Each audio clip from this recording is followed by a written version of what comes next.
Okay, you have upgraded to macOS Sequoia. You go to System Settings and you notice that there is no password option on the left menu. Well, starting with macOS Sequoia, passwords now have their own dedicated app. To find your passwords, simply go to Launchpad and click on the New Passwords app.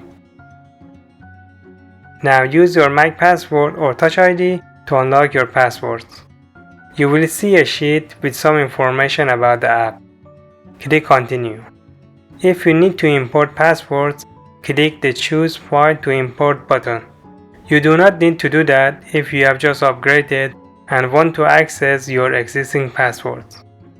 I click the Not Now button to proceed. You may enable password notifications later. Click Continue. Here you have access to all your passwords.